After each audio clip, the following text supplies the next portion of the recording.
जय श्री राधे। वैशाख महात्म में 11वां अध्याय। मिथिलेश राजा ने पूछा कि जब कामदेव भस्म हो गया तो फिर उसकी उत्पत्ति कैसे हुई। श्रुतिदेव कहने लगे कि यह कथा स्वामी कार्तिकेय के जन्म की है, जो यश और पुण्य देने वाली है। जब महादेव जी ने कामदेव को जला दिया तो उसकी स्त्री रति अपने पति को भस्म हुआ देखकर शोक में मूर्छित हो गई।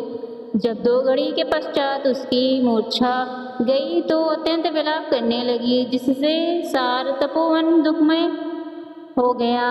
अब रति ने चिंता में चलकर शरीर त्याग देने का विचार किया और अपने पति के मित्र बसंत को पति की अंतिम क्रिया करने को बुलाया। जब तक वह चिता बना ही रही थी कि वह बसंत भी आ गया।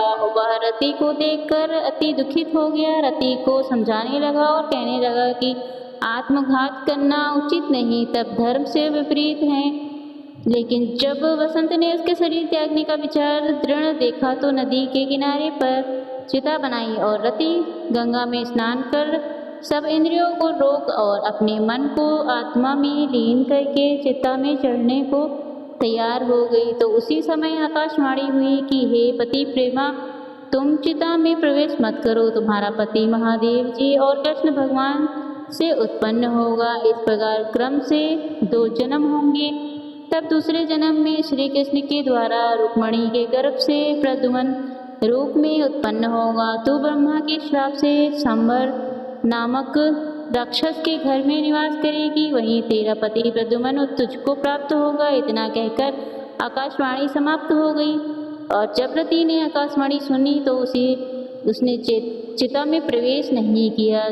फिर जिनके कार्य की सिद्धि के लिए श्री शिव जी ने कामदेव को भस्म कर दिया था, उन सब देवताओं ने बृहस्पति, इंद्र और अग्नि को आगे करके रति को वरदान दिया कि जब तेरा पति अनंग कहलाएगा और अंग वाले की तरह मरा हुआ भी दिखाई देगा। और फिर कहने लगे कि पूर्व काल में तेरा पति सुंदर नाम का राजा था, उस जन्म में भी तुम इसकी पत्नी थी, परंतु ब्रज शंकर करणी होने के कारण तुम्हारी यह दशा हुई। अब वैशाख मास में मंदाकिनी नाम नदी में स्नान करके मधुसूदन भगवान का पूजन तथा उनकी दिव्य कथा सुनने से अक्षुण शयन नाम का व्रत करने से तुम्हारा पति अवश्य तुमको मिल जाएगा। रति को इस प्रकार वरदान देकर सब देवता अपने अपने स्थान को चले गए और रति ने भी दुख से निवृत्त होकर मेष की संक्रांति में गंगा स्नान कर पवित्रता से लक्ष्मण के शयन व्रत को धारण किया।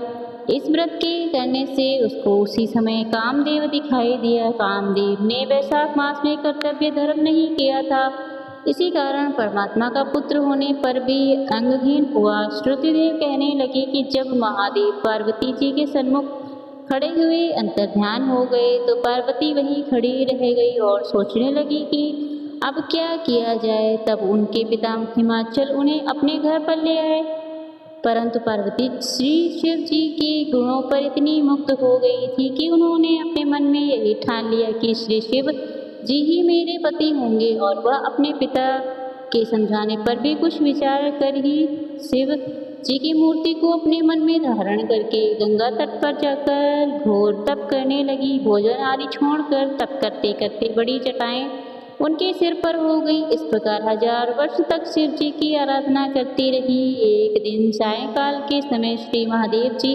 पार्वती जी की परीक्षा करने के लिए ब्रह्मचारी वेश धारण कर उनके प्राण में आकर उनकी अचल शक्ति भक्ति देखकर कहने लगे कि हे भद्रे, जो तुम्हारे मन में हो वरदान मांगो। तब पार्वती जी कहने लगी, मैं यही वरदान मांगती हूँ कि आप मेरे पति हो। तथास्तु कहकर श्री शिव जी ने सप्त ऋषियों को बुलाया और उपस्थिति होने पर उन्हें आज्ञा दी कि तुम हिमाचल के पास जाकर विवाह का प्रस्ताव करो। सातों ब्रह्मादि ऋषि चारों तरफ प्रकाश करते हुए आकाश मार्ग से हिमाचल के घर पहुँचे। राजा ने उनका यथोचित पूजन आदि से सत्कार किया। तब ऋषियों ने कहा कि हे राजा हिमाचल, तेरी कन्या पार्वती पहले दक्ष की कन्या सती थी, जिसने अपने पिता के यज्ञ कुंड में गिरकर अपने प्राण त्याग दिए थे। इनका पितृ ग्रहण करने के योग्य सिवाय शिव की कोई और नहीं, इसलिए तुम अपनी कन्या का विवाह श्री शिव जी के साथ कर दो। तब हिमाचल ने कहा कि मेरी कन्या ने 2 छाल के वस्त्र पहनकर गंगा तट पर शिव जी के साथ विवाह करने के लिए अनशन व्रत धारण किया हुआ है, सो उसकी मनोकामना पूर्ण हुई। आप महादेव जी को जाकर कह दें कि मैं प्रीतिपूर्वक अपनी कन्या उनको अर्पण कर चुका हूँ, आप उसको अंगीकार कीजिए। फिर हिमाचल कन्या के विवाह के प्रबंध के लिए सोचने लगा। उधर सप्तऋषि भी महादेव जी के पास पहुँचे और विवाह निश्चित करके चले गए। इसके पश्चात निश्चित तिथि पर लक्ष्मी, विष्णु आदि सभी देवी देवताओं के साथ बारात लेकर श्री महादेव जी बैल पर आरूढ़ होकर चारों ओर भूतगणों से शोभित शंख, मृदंग आदि बाजों के शब्द के साथ वंदी जनों के समूह सहित ऋषिगणों के वेद ध्वनि में हिमाचल के घर में प्रवेश किया और सुंदर शुभ मुहूर्त लगन तथा शुभ ग्रहों की दृष्टि में हिमाचल ने अपनी कन्या श्री पार्वती जी का विवाह श्री शंकर भगवान से कर दिया।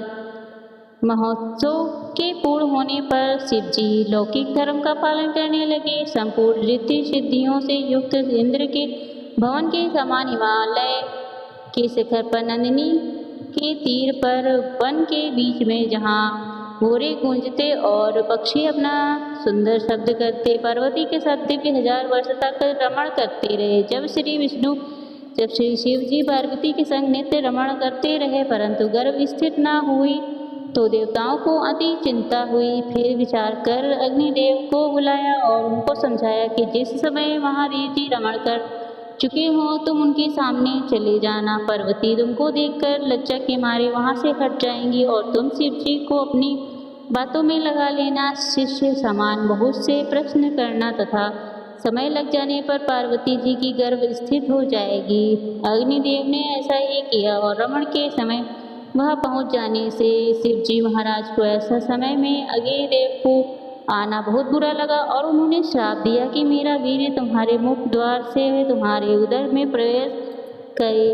तब अग्नि ने उस वीर को अपने उदर में ग्रहण कर लिया और 10 महीने बीत जाने पर उस तेज वीर को गंगा जी में डाल दिया। गंगा जी भी उसको सहन न कर सकी और उसको सरपतों में फेंक दिया और जहाँ वह उसके 6 भाग हो गए। तब ब्रह्मा जी ने 6 कन्याओं को भेजा। उन्होंने उन 6 भागों को जोड़ा जिससे 6 मुख और 1 अंग ऐसी आकृति बालक बन गया। वह बहुत दिनों तक उन सरकंडों में ही पड़ा रहा। एक दिन श्री महादेव जी और पार्वती जी बैल पर चढ़े जा रहे थे कि सहसा पार्वती जी ने स्तनों से दुग्ध की धारा बहने लगी। तब पार्वती जी ने श्री महादेव जी से इसका कारण पूछा तो श्री महादेव जी बोले, हे देवी, इसका कारण कहता हूँ, देखो यह पास में ही तुम्हारा पुत्र पड़ा हुआ है। फिर महादेव जी ने पिछली सारी कथा पार्वती जी को सुनाई और कहा कि इसलिए ऐसा हुआ क्योंकि वह तुम्हारा ही पुत्र है। महादेव जी की बात सुनकर पार्वती जी ने पुत्र स्नेह में उस बालक को उठा लिया और उसको कैलाश में ले गई और उसका लालन पोषण करने लगी। श्रुति देव कहने लगी, राजन, यह कार्तिकेय के जन्म की कथा मैंने तुमसे कही। जय श्री राधे। इसके आगे की कथा सुनने के लिए मेरे चैनल को सब्सक्राइब करना ना भूलें। धन्यवाद।